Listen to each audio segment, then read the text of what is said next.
Al Evangelio de Lucas, por favor, abran allí sus Biblias en Lucas 22. Lucas 22, vamos a leer desde el versículo 24 hasta el 38. Lucas 22, verso 24 hasta el verso 38. Hubo entre ellos una disputa acerca de quién de ellos parecía ser el más importante. Entonces él les dijo: los reyes de las naciones se enseñorean de ellas, y los que tienen autoridad sobre ellas son llamados bienhechores. Pero entre ustedes no será así. Más bien, el que entre ustedes sea el importante, sea como el más nuevo, y el que es dirigente como el que sirve. Porque ¿cuál es el más importante? ¿El que se sienta a la mesa o el que sirve? ¿No es el que se sienta a la mesa? Sin embargo, yo estoy en medio de ustedes como el que sirve. Y ustedes son los que han permanecido conmigo en mis pruebas. Yo, pues, dispongo para ustedes un reino, como mi Padre lo dispuso para mí, para que coman y beban en mi mesa, en mi reino, y se sienten sobre tronos para juzgar a las 12 tribus de Israel. Simón, Simón, he aquí Satanás los ha pedido para zarandearlos como a trigo, pero yo he rogado por ti, que tu fe no falle, y tú, cuando hayas vuelto, confirma a tus hermanos. Él les dijo: Señor, estoy listo para ir contigo aún a la cárcel y a la muerte. Pero él dijo: Pedro, te digo que el gallo no cantará hoy antes de que tú hayas negado 3 veces que me conoces. Y les dijo a ellos: cuando los envié sin bolsa, sin alforja y sin calzado, ¿le faltó algo? Ellos dijeron: nada. Entonces les dijo: ahora pues, el que tiene bolsa, tómela, y también la alforja. Y el que no tiene espada, venda su manto y compre una. Porque les digo que es necesario que se cumpla en mí aquello que está escrito y fue contado con los malhechores. Porque lo que está escrito de mí tiene cumplimiento. Entonces ellos dijeron: Señor, he aquí 2 espadas. Y él dijo: basta. La semana pasada estuvimos estudiando acerca de la Cena del Señor, como Jesucristo, en medio de una celebración judía, Él instituyó lo que hoy nosotros conocemos como la Santa Cena, donde el pan representa su cuerpo molido por nuestros pecados, donde el vino, la copa, representa su sangre derramada por nuestra salvación. Y al finalcito de lo que vimos la semana pasada, Jesús anunció la traición. En el verso 21 dice: no obstante, aquí la mano del que me entrega está conmigo a la mesa, y a la verdad el Hijo del Hombre va según lo que está determinado. Pero ay de aquel hombre por quien es entregado. Entonces ellos comenzaron a preguntarse entre sí cuál de ellos sería el que habría de hacer esto. Seguramente esta palabra de Jesús cambió todo el ambiente de aquella noche. ¿Quién sería el traidor? ¿Quién sería capaz de traicionar al Maestro? ¿Cuál de ellos tendría el descaro de hacer una cosa como esta? Y fíjense que en ese contexto, después de esas palabras, es que nosotros encontramos, y es lo que leímos hace poco, 3 momentos de tensión en esta cena. 3 momentos tensos. Entonces, pensemos una vez más lo que allí está pasando.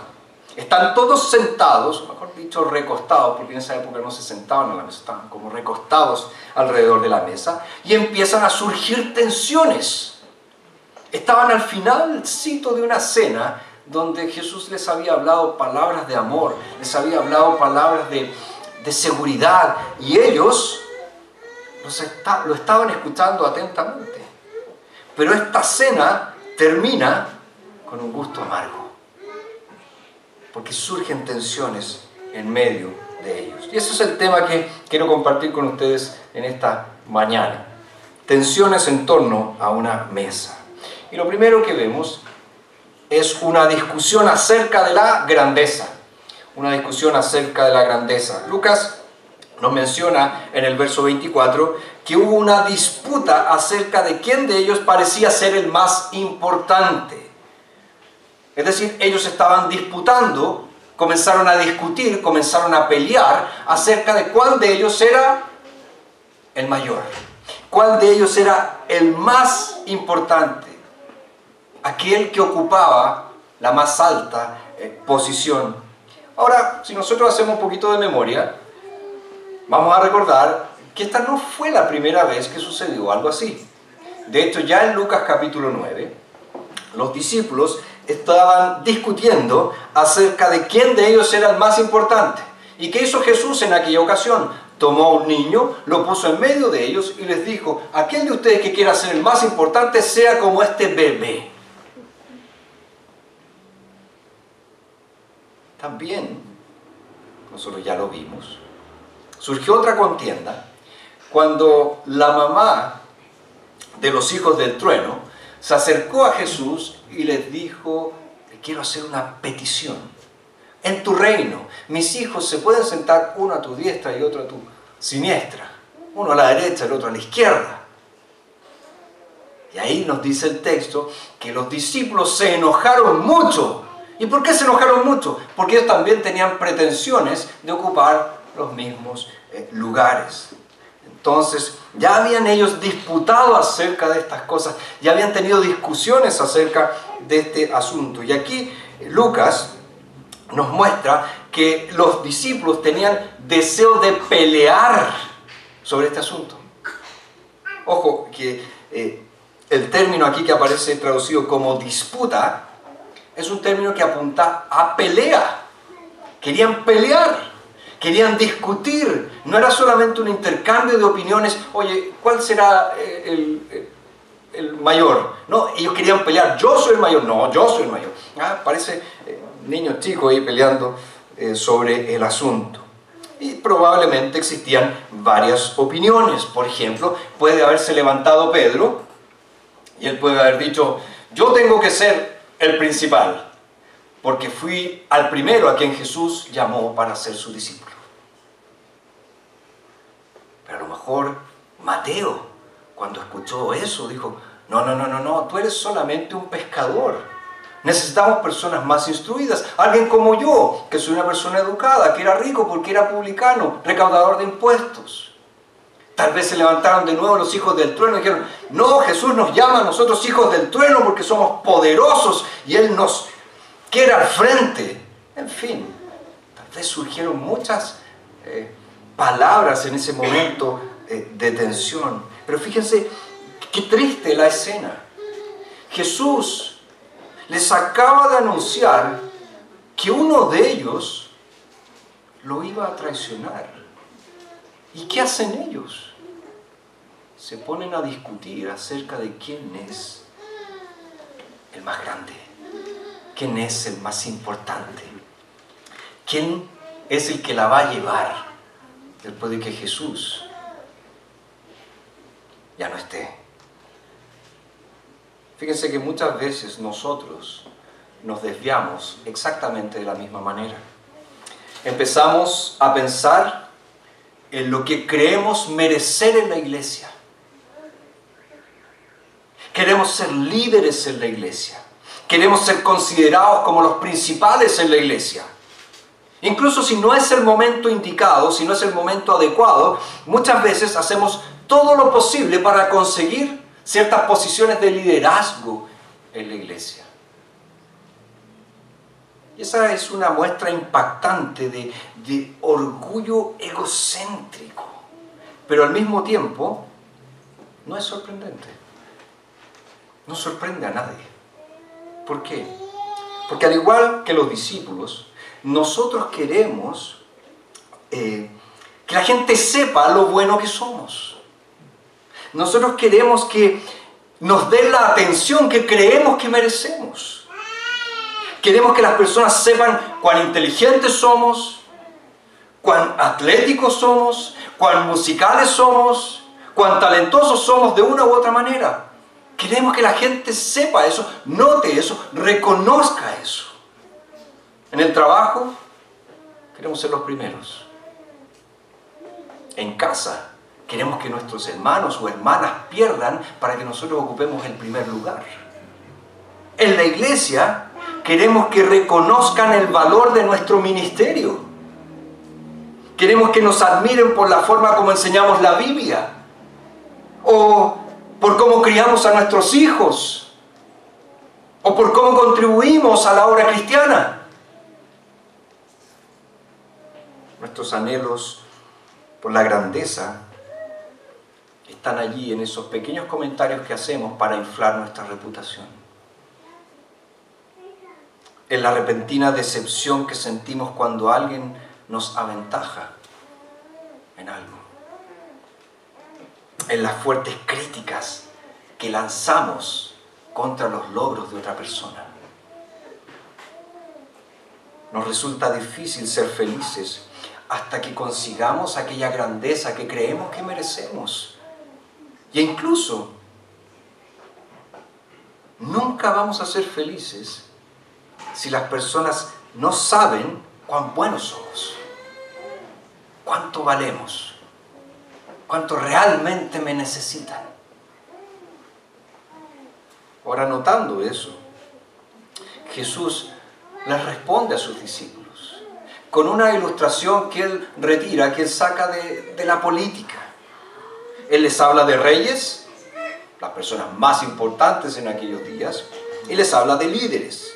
Y Jesús les dice que los reyes dominan sobre las naciones y las autoridades son llamados bienhechores porque proveen asistencia, porque proveen ayuda, principalmente material. Entonces la gente dice, mira qué bueno es este político, qué bueno lo que hizo por nosotros, qué bueno es este rey que nos cuida. Pero Jesús les dice enfáticamente en el verso 26, pero entre ustedes no será así. Entre ustedes no será así. No se trata de grandeza y reconocimiento, dice Jesús, sino de otra cosa. Jesús le dice entonces que aquel que quiera ser el mayor tiene que ser como el más joven. Fíjense, en una sociedad donde los jóvenes guardaban silencio, porque la opinión de ellos no servía para nada. ¿Y por qué no servía para nada? No porque fueran tontos o incapaces, no, porque ellos tenían que aprender. Debían ser entrenados. Y una vez que fueran adultos y bien entrenados, allí se les tomaría en serio. Pero Jesús está haciendo y está diciendo lo siguiente: aquel que quiere ser el principal, sea como el más joven. Y después Él dice, aquel que quiere ser líder o es dirigente, como el que sirve. Y aquí Jesús utiliza la palabra diácono. Está diciendo, aquel que quiere ser líder, aquel que quiere liderar, sea como un diácono. Los diáconos empiezan a mover en la silla. Parece que van a hablar bien de mí. Fíjese que el diácono en aquella época era un esclavo. Y era un esclavo que prestaba asistencia o ayuda realizando ciertas tareas, principalmente tareas de naturaleza humilde o servil. Ese era el diácono.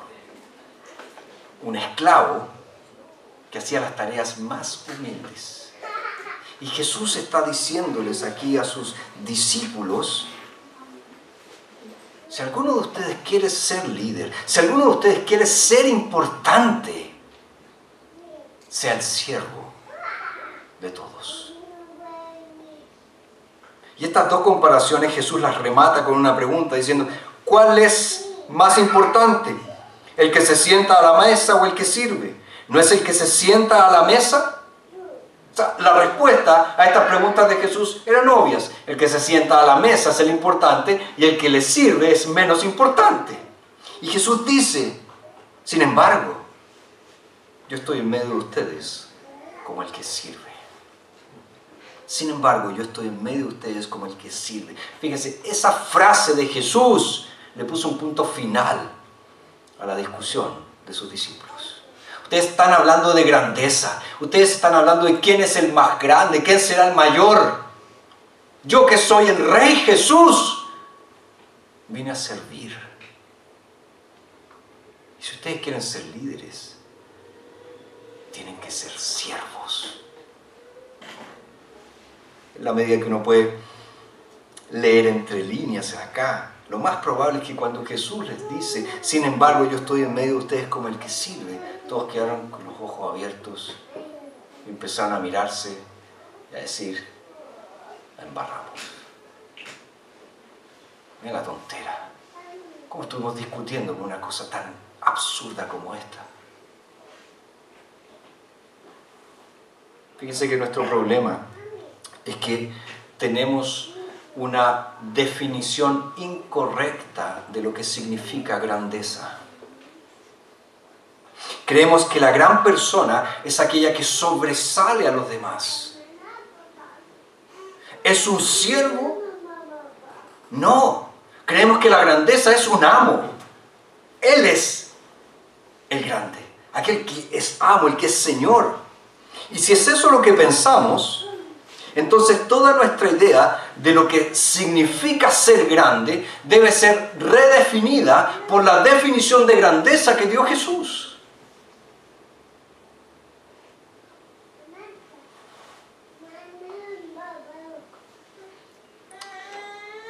Poner a otras personas primero es especialmente importante para cualquiera que tiene una posición de liderazgo espiritual. Las personas generalmente piensan en el líder como alguien que tiene personas debajo de él, personas a las que él manda, personas que tienen que hacer todos los trabajos difíciles que ese líder no quiere hacer. Pero Jesús dice, pero entre ustedes no será así. ¿Por qué? Porque en la lógica de Jesús, el líder es realmente el siervo. Por tanto, a cuantas más personas lidere, a más personas tendrá que servir. Miren la lógica de Jesús, que es completamente diferente a nuestra lógica. ¿Cuál es tu definición de grandeza? ¿Tienes la misma definición de Jesús? ¿O todavía buscas dinero, popularidad y la vida fácil que trae determinados cargos?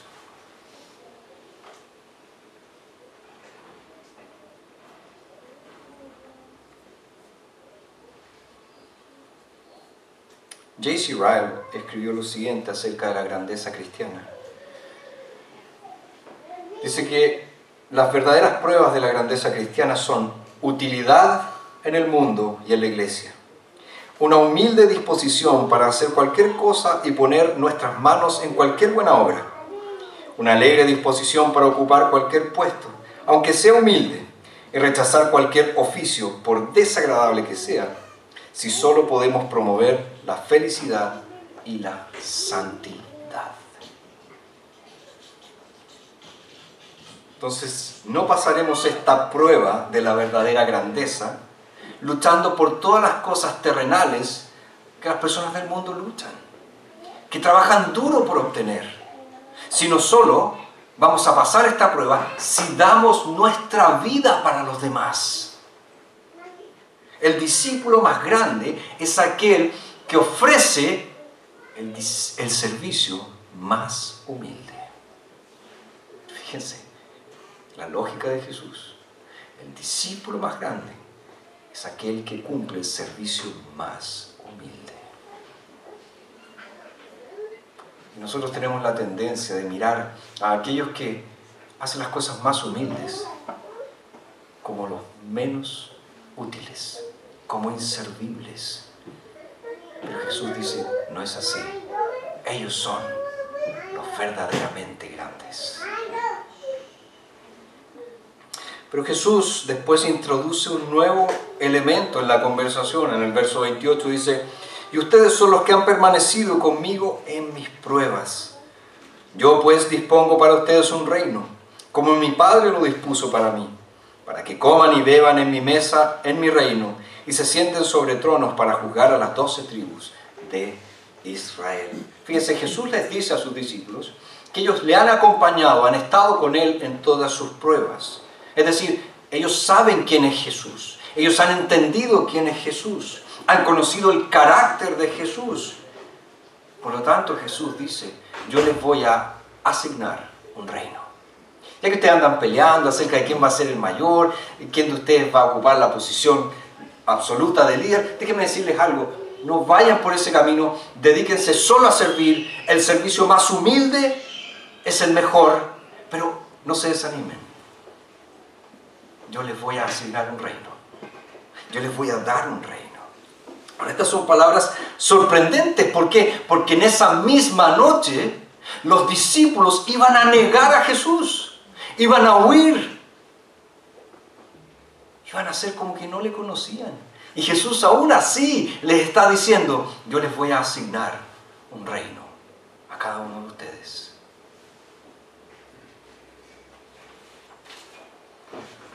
Su misericordia fue mayor. Fíjense, Jesús recordó todas las cosas que estos discípulos habían hecho en su nombre.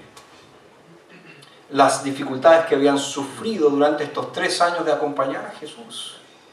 Ellos dejaron cualquier fuente regular de ingresos para servir a Jesús. Sufrieron la misma hostilidad que Jesús sufrió. Muchas personas que odiaban a Jesús también los odiaban a ellos. Los discípulos se quedaron con Jesús en estas pruebas. Por lo tanto, ninguno de sus fieles servicios al Maestro, al Rey, a Jesús sería olvidado. Cada servicio que ofrecían sería recordado y recompensado en el reino de Dios. Ahora fíjense algo precioso que aquí dice el texto. Jesús les estaba dando aquí a sus discípulos su última voluntad, su testamento. De hecho, la palabra que utiliza, yo dispongo, es la típica palabra que se usa en la sucesión testamentaria. Disponer de los bienes. Estoy disponiendo mis bienes. Les estoy otorgando una herencia. Y de hecho el término aquí en el griego es el término que se utiliza para la palabra pacto. O sea, estas fueron promesas solemnes que Jesús les hizo a sus discípulos. Quería darles a sus amigos lo que él había recibido de su Padre, que había recibido de su Padre un reino. Y él que quería darles un reino. Un día, esos discípulos peleadores, como muchos de nosotros, volverían a sentarse con Jesús en el gran banquete, que es la figura que la Biblia utiliza para referirse a todas las bendiciones que Dios nos dará cuando estemos finalmente en su presencia. Y Jesús, les dice que ellos se van a sentar sobre 12 tronos para juzgar a las 12 tribus de Israel. Esto también es una figura de lenguaje que apunta a que ellos van a gobernar sobre la iglesia. Porque las 12 tribus de Israel es simbólico, apunta a la iglesia, a todo el pueblo de Dios. De hecho, nosotros sabemos, por lo que nos dice el libro de Apocalipsis, capítulo 21, que en los fundamentos de la Nueva Jerusalén están inscritos los nombres de los 12 apóstoles de Jesús. Y Pablo en Efesios 2, ¿qué nos dice? Que la iglesia está fundamentada ¿en qué? En la doctrina de los apóstoles. La estructura. Y ellos gobiernan y gobernarán la iglesia. Fíjense, si bien es cierto, esto es una promesa específica para los 12, para los apóstoles. Jesús también a sus hijos nos hace una promesa maravillosa. ¿Y cuál es esa promesa maravillosa? La grandeza nos está esperando. La verdadera grandeza nos está esperando. Vamos a estar en la mesa de Dios compartiendo todas las bendiciones del Señor. ¿Y quién podrá participar de esa gran cena? Todo aquel que se lamenta por su pecado. lo confiesa y cree en Jesús como su Salvador, Él estará en la mesa del Señor por siempre. Todo creyente entonces en Cristo experimentará este tipo de grandeza. Comeremos y beberemos en la mesa de Jesús en el reino de Dios, no porque seamos grandes siervos, sino porque el más grande de todos nos sirvió a nosotros. No somos grandes, sino que el más grande nos sirvió a nosotros. Pero el texto también no solo nos habla de esta discusión acerca de la grandeza, también nos habla de un anuncio de la triste negación. En el verso 31 Jesús dice: Simón, Simón, he aquí Satanás los ha pedido para zarandearlos como a trigo. Aquí yo le hice una modificación a nuestra versión porque lamentablemente nuestra versión está mal traducida. No está hablando aquí en singular, está hablando en plural. Está hablando de todos los discípulos. Fíjense lo que le está diciendo Jesús.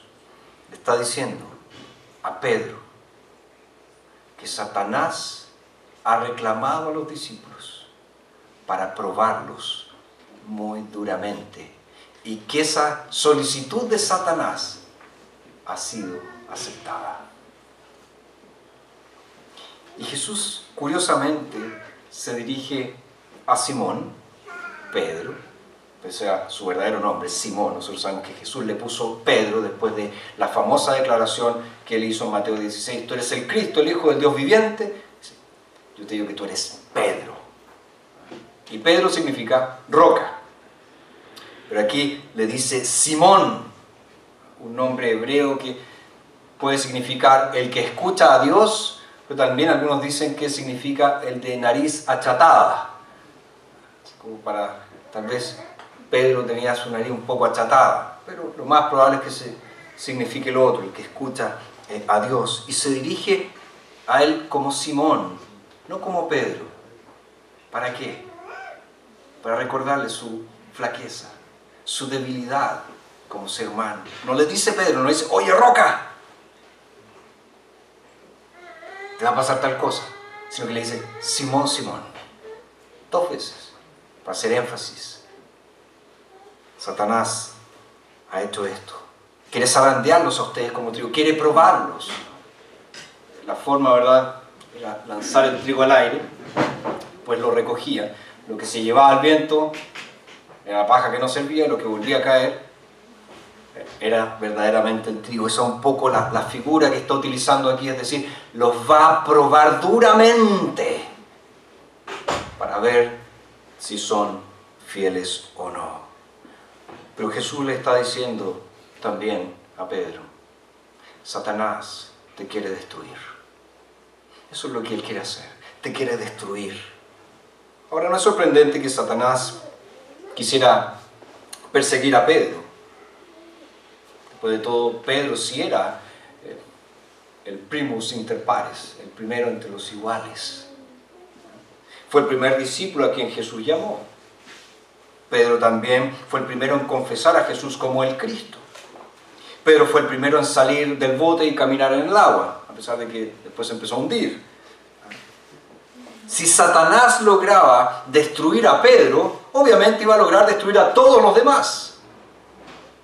Y esto es lo que Satanás siempre busca: una oportunidad para destruir a los discípulos del Señor.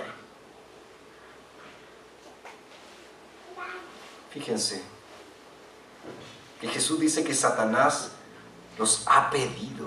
O sea, el diablo no quedó conforme con Judas solamente. Él quería a todos.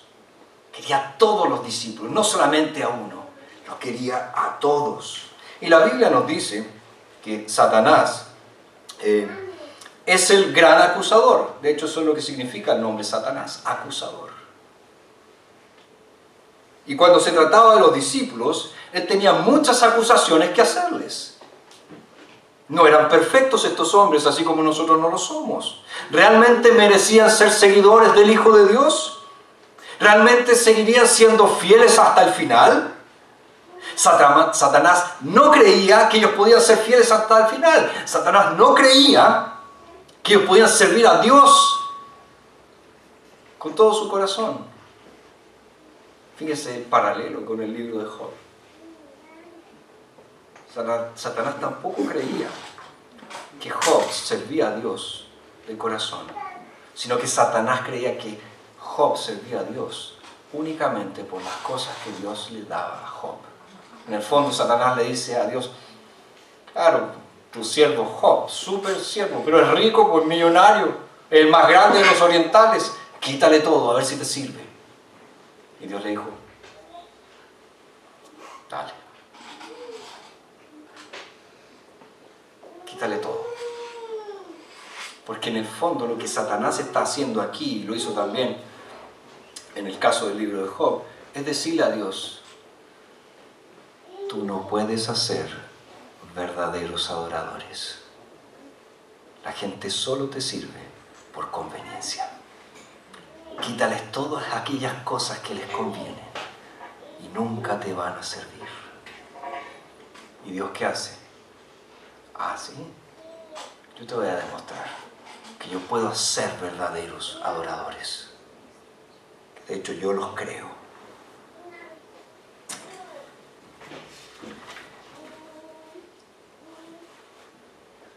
Simón, entonces, esto te va a pasar, esto va a suceder.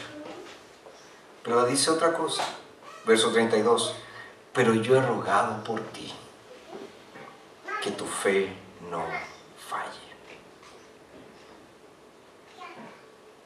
Fíjense, Jesús le está diciendo a Pedro: Pedro, he pedido con urgencia. Pedro, he intercedido urgentemente por ti. ¿Y qué pidió Jesús? Que la fe de Pedro no desfalleciera. Que la fe de Pedro no decayera. Que la fe de Pedro no desapareciera. Esta palabra de Jesús es maravillosa. Pero, mira, esto va a hacer Satanás, pero yo he orado por ti. Yo he intercedido por ti. Y una vez que vuelvas, confirma a tus hermanos. Fíjate, Jesús aquí es soberano absoluto de toda la situación. Jesús nos dice: Pedro, yo estoy rogando por ti. Dios quiera que no caigas. Dios quiera que no te pase esto. Jesús le dice: Pedro, Satanás va a hacer esto contigo. Pero yo he orado por ti. Y una vez que vuelvas, fortalece o confirma a tus hermanos. En el fondo, Jesús le prometió a Pedro que lo iba a salvar. Que esto no sería el final, que Satanás no vencería, que Satanás no le arrebataría su fe. Jesús le aseguró a Pedro que eso no iba a suceder, que él jamás perdería la fe, porque un verdadero creyente jamás pierde la fe. Hay momentos duros, hay momentos difíciles, hay momentos de dudas, pero el verdadero creyente jamás pierde la fe. ¿Por qué? Porque Jesús intercede por nosotros.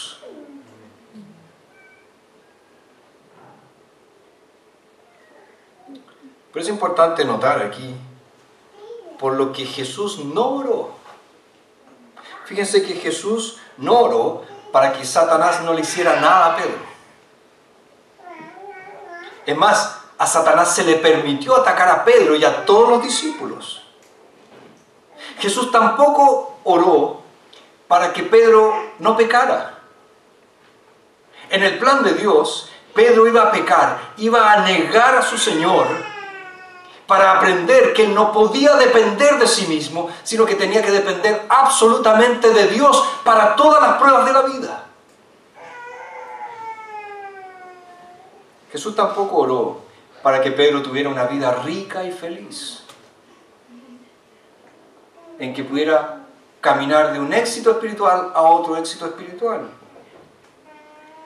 Jesús solo oró para que la fe de Pedro no fallara.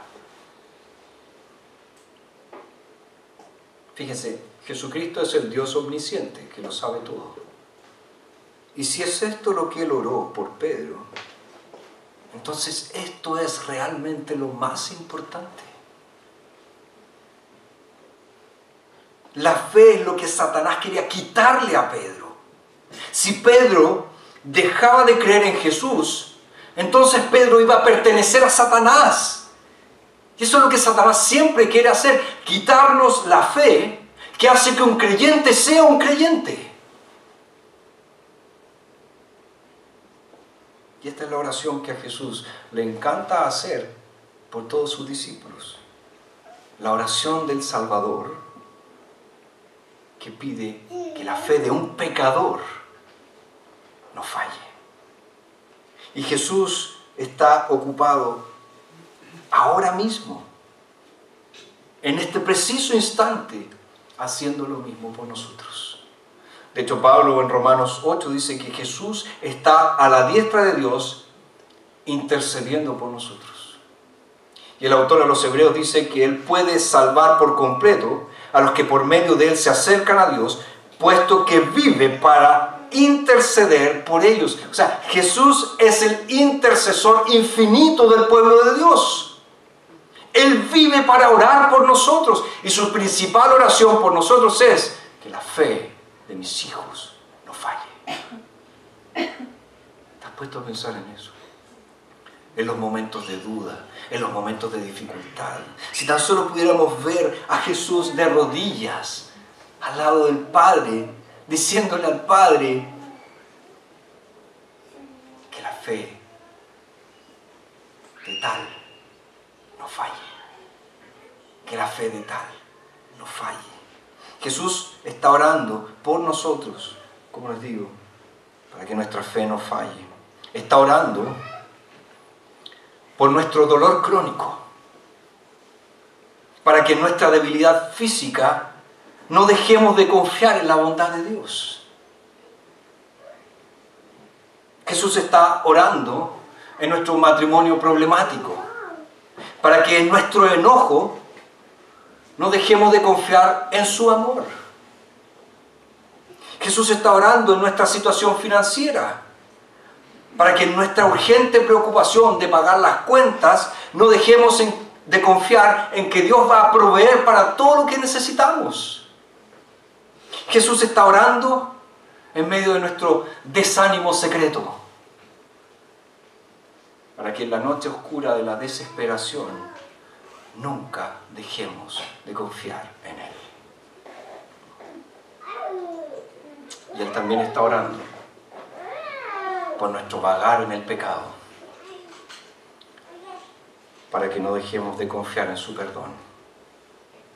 Jesús está orando por todo lo que necesitamos, por todo lo que necesitas, por absolutamente todo lo que necesitas.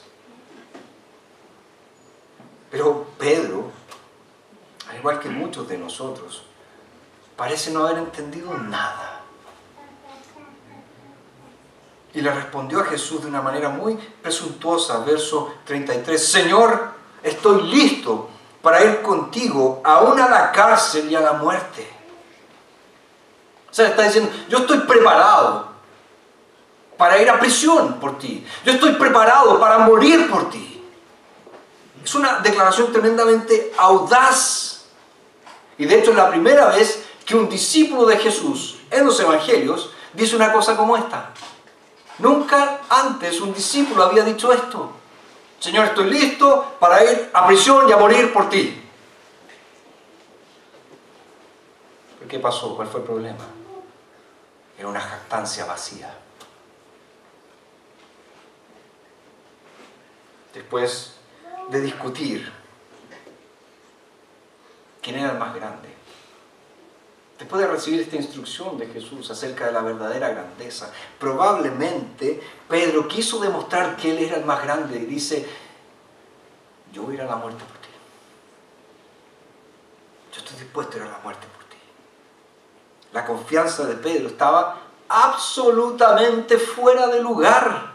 Tenía confianza en sí mismo en vez de confiar en Cristo. Entonces, en vez de pedirle a Dios fuerza, fortaleza, protección, anunció que él estaba preparado para cualquier cosa. Porque él sí que era un buen cristiano. ¿Te suena familiar? Señor, yo estoy dispuesto a ir donde tú me mandes. Pero que no llueva mucho, por favor. Que idealmente cerca de la playa o en el campo, porque me encanta vivir en el campo. Un par de autos, Señor, para que mi señora no ande a pata. ¿No es así como muchas veces pensamos?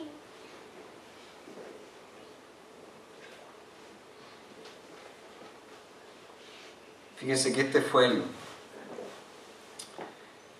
Titanic de Pedro. Iba rumbo al desastre. Y aquí Jesús le dice una profecía impactante. Pedro, fíjese el cambio, antes le dijo Simón, ahora dice Pedro.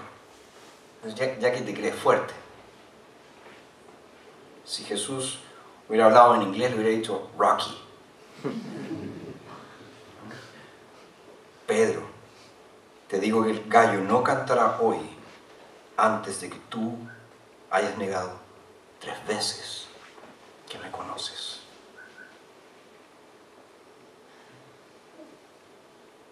Ese mismo día, Pedro negaría a Jesús. Lo negaría repetidamente. No una vez, no 2 veces, 3 veces. Lo negaría enfáticamente, diría, no conozco a Jesús.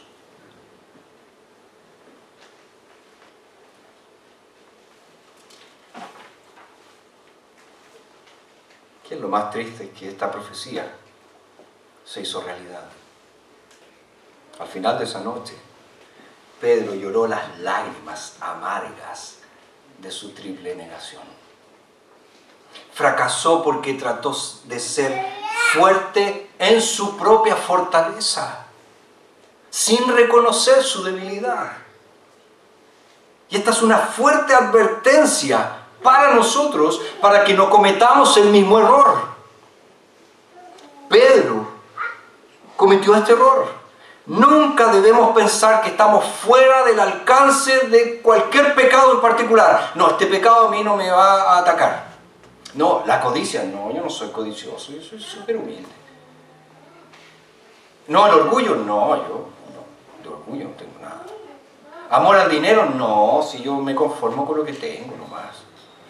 Cuando pensamos así, en vez de decir, Señor, ten misericordia de mí, Señor, fortaléceme, Señor, guárdame, ese es el camino correcto. Cuando confío en mí mismo, voy directo al fracaso, como le pasó a Pedro. Si tenemos confianza en nosotros mismos, en lugar de tener confianza en Cristo Jesús, lo más probable es que fracasemos igual que Pedro. Pero el texto termina también con otra cosa, con una explicación acerca de lo que vendrá. Jesús dijo algo más aquella noche. Verso 35, y les dijo, cuando los envié sin bolsa, sin alforja, sin calzado, les faltó algo. Ellos dijeron, nada. Entonces les dijo, pues ahora, el que tiene bolsa, tómela, y también la alforja. Y el que no tiene espada, venda su manto y compre una.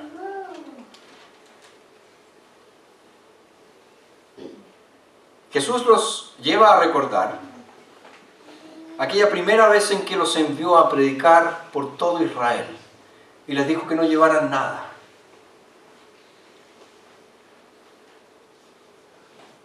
¿Por qué? Porque en aquella ocasión los discípulos no necesitaron nada. La gente que los recibía les daba alimento, les daba alojamiento y ellos podían seguir. Pero ahora Jesús les está diciendo, ahora cambiaron las cosas. ahora cambiaron. Ahora ya no los voy a enviar sin nada. Es más, ahora ustedes tienen que llevar algo. Ya no pueden confiar más en que van a ser sustentados por el pueblo de Israel. No pueden pensar más que Dios los va a cuidar de esa manera. Ya no será así. Van a salir al mundo donde no van a poder esperar que la gente les provea para sus necesidades diarias. Estos misioneros del Evangelio entonces ya no podían esperar que la nación de Israel cubriese los costos de la misión. Por eso Jesús les dice lo que les dice.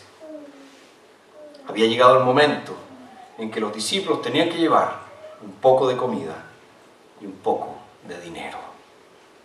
Fíjese, hay tiempos para vivir en pobreza total, sin tener nada. Pero también hay un tiempo y un lugar para trabajar duro y planificar bien acerca del futuro.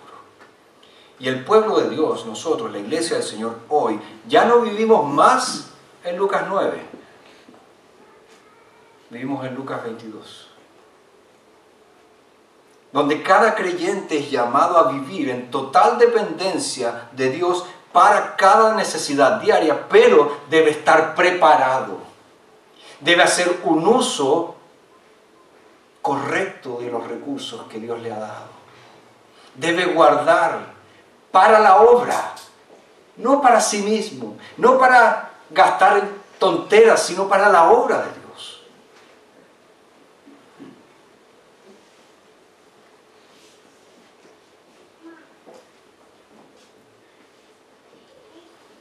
Pero el texto nos dice algo que es difícil de entender. Jesús les dice a sus discípulos: vendan la capa, compren una espada. Y algunos cristianos, leyendo este texto, han asumido aquí que Jesús está hablando literalmente. Incluso algunos han utilizado este versículo como una justificación para usar la violencia física en el avance del reino de Dios. Este es el texto favorito de los cruzados. No los de la católica, el equipo de fútbol. Los cruzados, estos guerreros que querían reconquistar la tierra prometida. Decían: ven, si es por la espada, es por la espada. Pero fíjense que en este momento donde nosotros más que nunca tenemos que darnos cuenta cuán necesario es tener una correcta hermenéutica o principios de interpretación bíblica.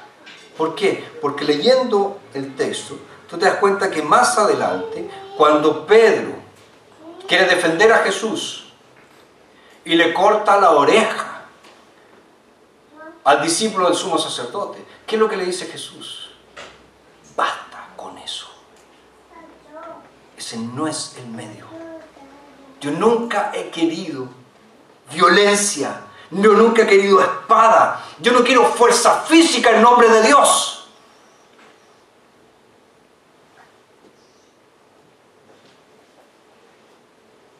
Jesús declaró su oposición permanente al intento de usar las armas de este mundo para luchar su guerra.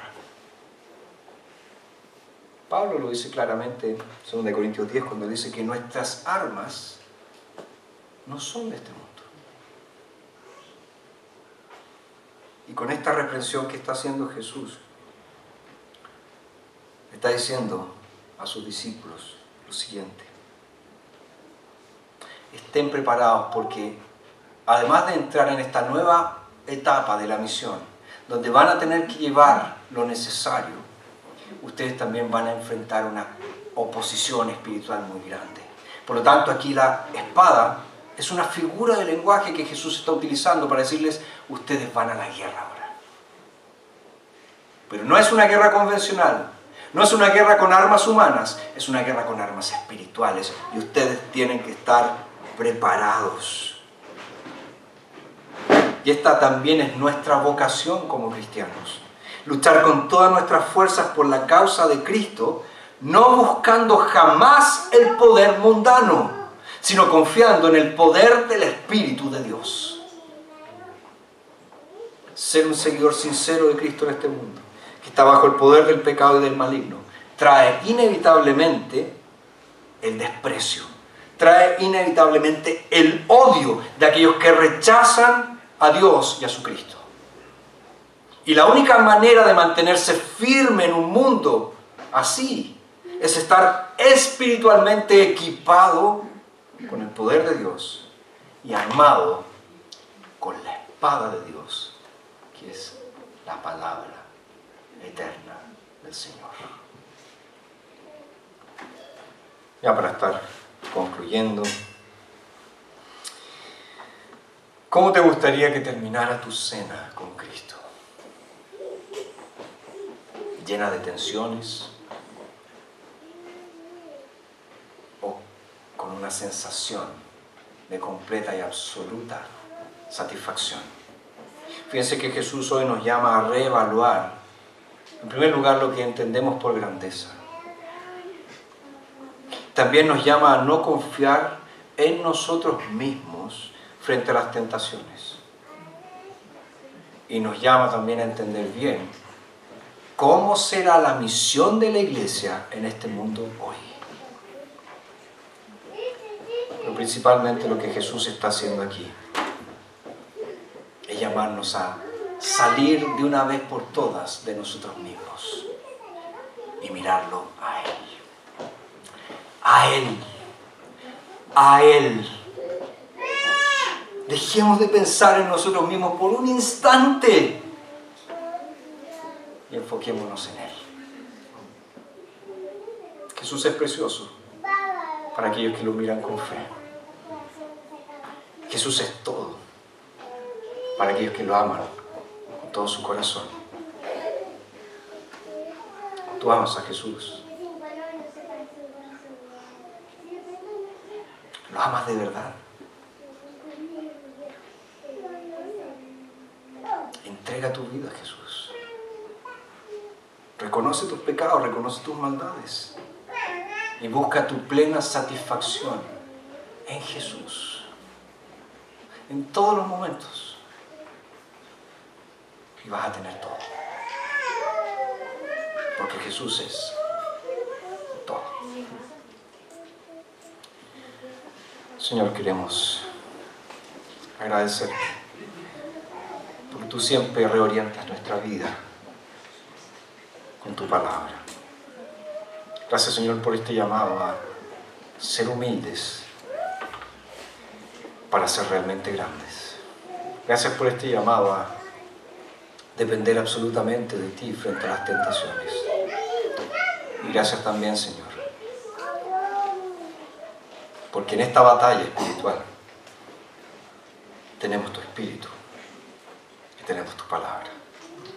Por lo tanto, no tenemos que temer. Y gracias también, Señor, principalmente, por habernos recordado una vez más a Jesús como nuestro sumo sacerdote, que traspasó los cielos y que intercede por nosotros. Gracias por saber que Él hoy, en este preciso instante, está orando por nosotros. Y porque su promesa es fiel, que vamos a permanecer en la fe. Oramos en su nombre bendito.